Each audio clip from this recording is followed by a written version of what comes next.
Pozdravljeni. Teden je zopet naokrog in prišel je čas za naš običajni komentar iz sveta Formule 1, zato si kar poglejmo skupaj, kaj se je zanimivega zgodilo v preteklih dneh.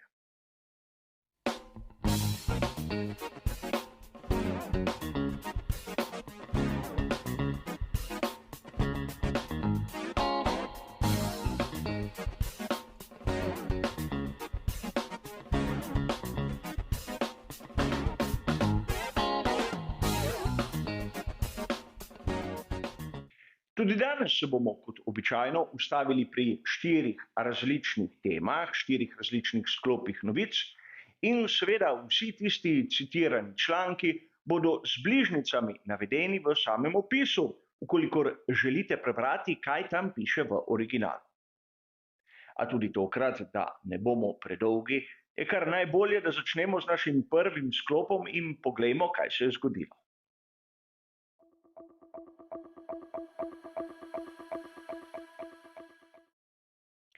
Malce nepričakovano, skorajda kot strela iz jasnega, je odjeknila novica, da je Nyck de Vries izgubil svoj sedež pri ekipi Alfa Tauri.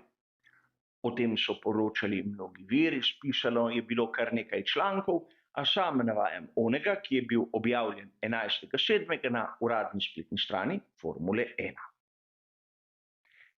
In tu smo že prišli do kočljive situacije.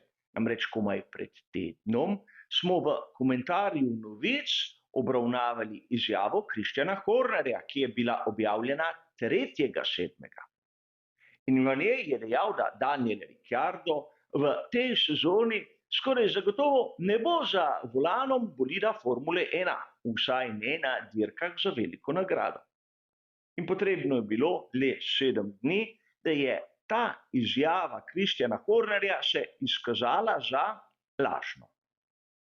Po eni strani se moramo zavedati dejstva, da izjave Hornerja kot izjave Marka moramo zmeraj jemati z veliko mero rezerve.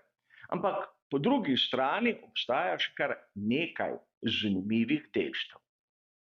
Najprej ta, da je imel Nyck de Vries po izjavah samega Helmuta Marka do velike nagrade Španije čas, da prepriča ekipo v svoje kvalitete.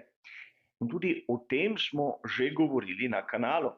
Napravil sem posebni prispevek, kjer sem se spraševal, če je de Vries prepričal, in objavljen je bil 15. junija.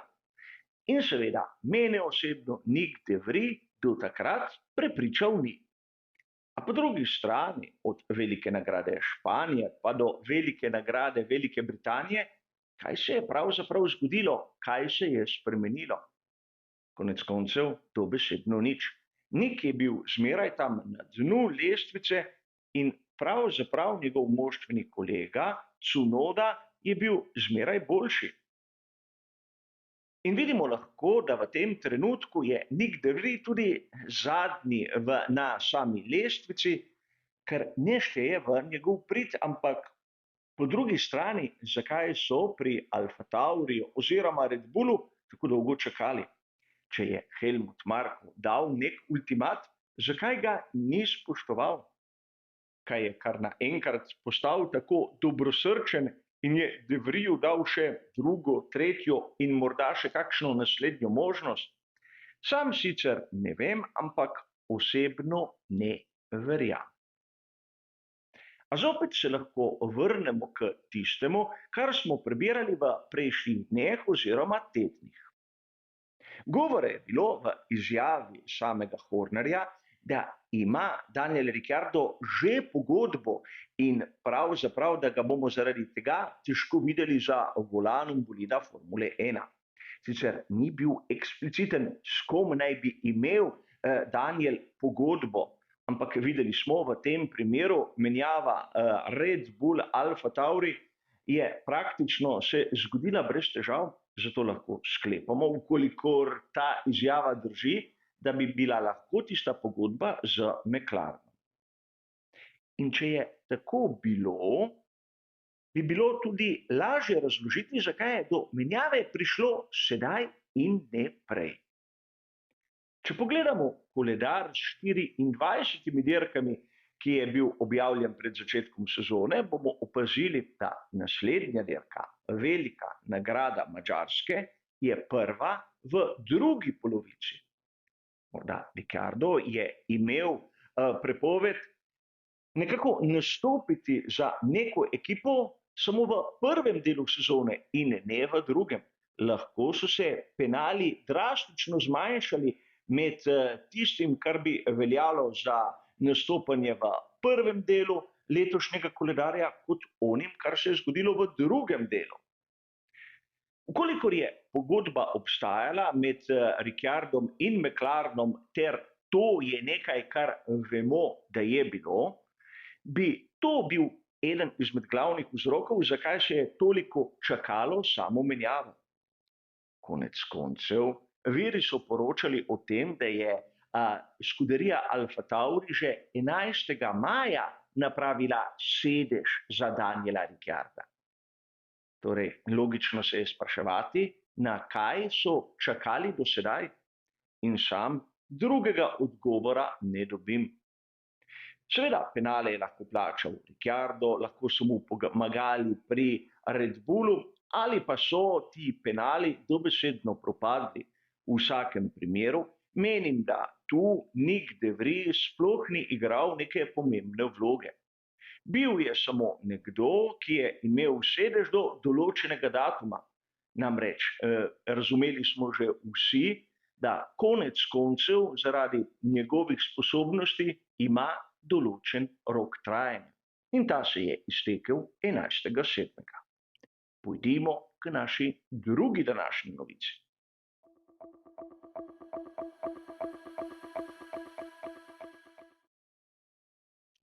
V našem drugem sklopu se bomo pa zopet ustavili pri znani temi.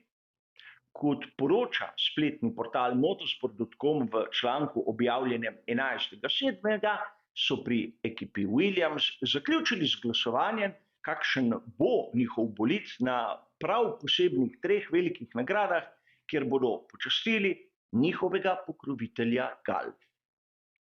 In seveda vsakdo izmed vas je lahko glasoval za tisto kombinacijo, ki je mu bila ljubša. A sedaj lahko vidimo, kakšen bo Williams.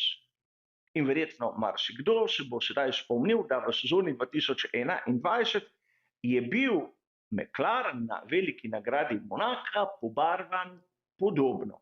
Seveda zopet v čast Galfu.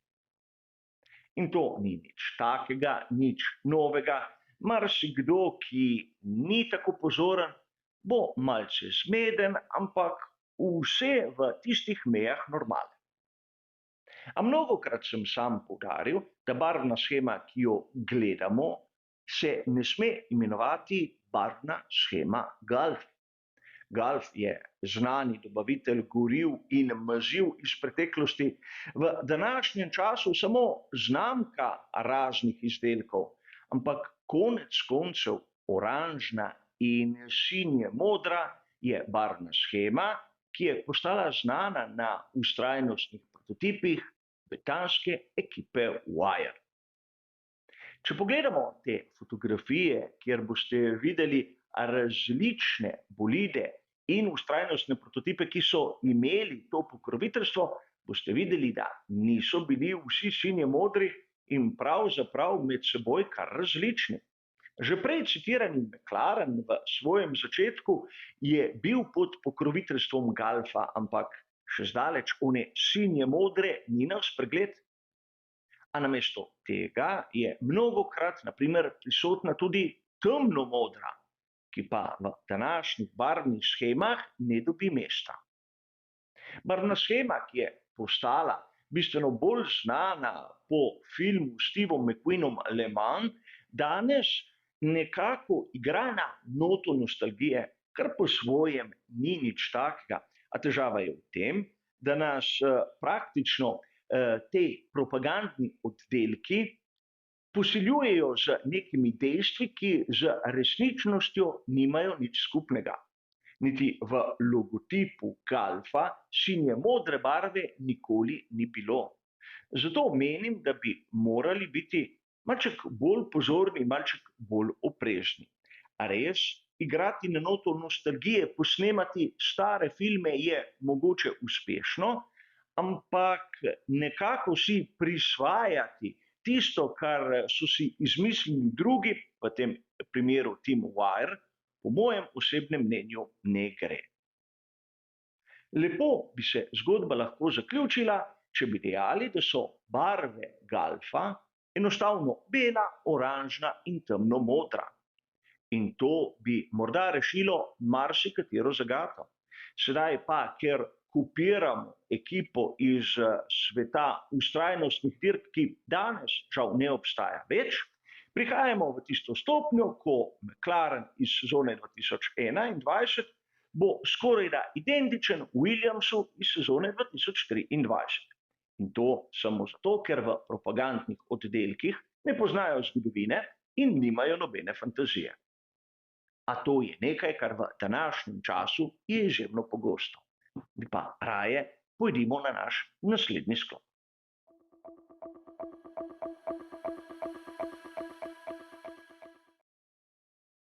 Verjetno je marsikdo izmed vas spregledal novico, ki je bila objavljena na spletnem portalu RaceFans 11.7. V njem lahko preberemo izjavo Michaela Andretija. Namreč mnogo smo že govorili o tem, kako se želi družina Andretti priključiti cirkusu svetovnega prvenstva Formule 1 in priti kot 11. ekipa na štartni razpored. A Michael Andretti je priznal, da nihče mu noče prodati ekipe. Namreč vračamo se na izjavo Tota Wolffa, ki je dejal, da za Formulo 1 bi bilo bolje, da pri Andrettiju kupijo ekipo in ne ustanavljajo neke nove strukture. Čeprav smo po drugi strani slišali, kako so pri Andrettijih v Združenih državah Amerike že postavili temeljni kamen, kjer bo imela ta nova ekipa svoj sedež. A pustimo sedaj to pri strani. Zanimivo je, da Formula 1 kar naenkrat je tako zdrava kategorija, da se ne izplača prodati ekip. Še pred kratkim smo lahko videli kar nekaj menjav lastništev in ekipe, ki so jih hoteli rešiti pred propadom. Danes je zgodba čisto drugačna. Verjamem po eni strani, da bi lahko Michael Andretti tudi kupil ekipo Formule 1. Tudi sam se strinjam s Totom Wolffom, da bi bilo to bolje. Namreč tako bi imeli že vso infrastrukturo pripravljeno. A po drugi strani verjamem, da tudi Andretti ni ponudil tiste prave količine denarja. Za pravo ceno se po mojem videnju lahko kupi marsikaj. Tu se zopet moramo vrniti v preteklost. Namreč pri Andrettijih so pred časom mahali z predpogodbo, ki so jo podpisali z Renaultom kot dobaviteljem pogonskih sklopov za njihov fantomatski vstop v svet Formule 1. A zanimivo je, ko so pri Renaultu, pomišljaj Alpinu, prodali določen delež ekipe v Enstonu, družine Andretti, saj uradno ni bilo zdraven. Torej, o čem govori Michael Andretti? Zakaj ni vstopil, morda tudi z drugimi sofinančniki, v tisti delni odkup ekipe Alpin? Seveda, mnogokrat v raznih virih lahko naletimo tudi na takšne izjave, ki izgledajo izjemno pompozne v prvem trenutku, ampak na to, ko malce pomislimo, vidimo, da so tudi prazne. A pojdimo še k našem četrtem, zadnjem sklopu, kjer bomo zopet opazili, da smo nekaj zanimivega spregledali.